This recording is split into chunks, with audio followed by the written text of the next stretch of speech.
Shosho guys, welcome back to Speaker Nawe. I'm still your boy Taylor DJ. So namhlanje bengithi ngifuna ukureacta la kwi-line up impucuzeko festival, ifestival enkulu kaMaskandi eyenziwa ngomhla ka-30 iseMoses Mabhida laphana eThekwini kulika Banana. So i-concern yami noma mhlawumbe ukukhathaza kwami ile ndaba kaMthandeni esiphinde simazi njengegciwane elisha.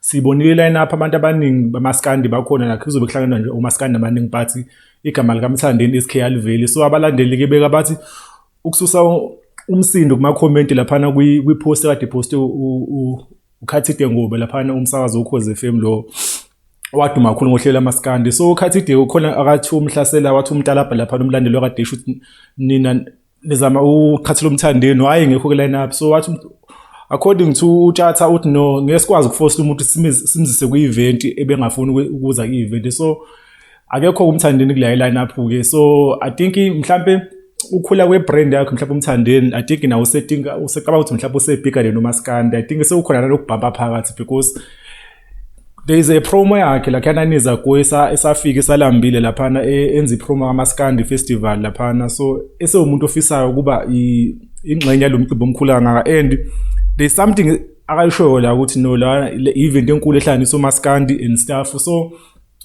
ngiyakhathazeka mase ngimbone ngasezi because I think owesibili lo nyaka akaveli khona. So I think abasayishayisana mhlambe nabo nama founders noma awuyibona abantu abaorganize lo mcimbi lona but ngicela ukudlala le promo yakhe akayirecorda 9 years ago esewumuntu olambile ngoba manje esebabhampela na ipromo yakhe.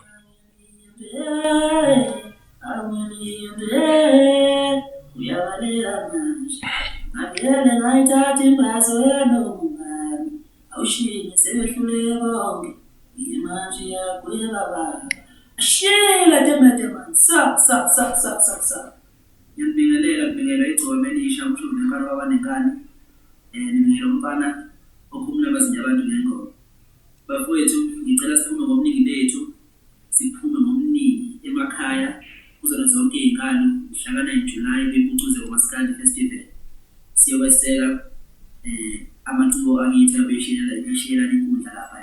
Ngiyacela bafowethu ukuthi siphathe kahle lapha baba umcine ngiyacela ukuthi siphathe kahle lapha bempucuzeko ukuze sokhona sizokwazi ukukhuphula isithunzi somculo wethu wesintu nabantu abakwezinye izizwe bazi ukuthi singamaciko esintu thina siyayithanda futhi siyayihlonipha kakhulu nomsebenzi.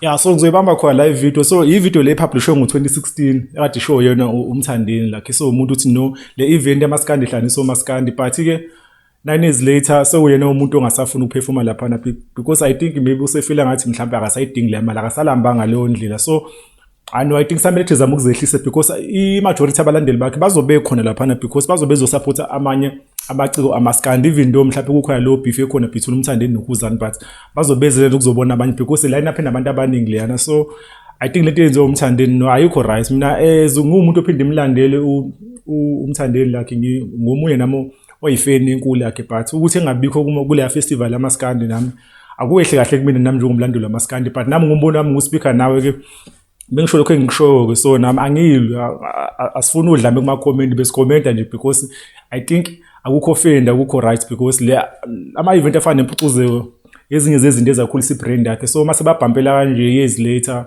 isithombe sakhe asiboye njengomuntu ongathi mhlawumbe umuntu oloyal kanjalo labo. Yeah, but ke sekhona ku Twitter @Speaker Nawe, ku Facebook Speaker Nawe, Instagram Speaker Nawe, sikhona ku TikTok c.speaker.nawe. Away we out.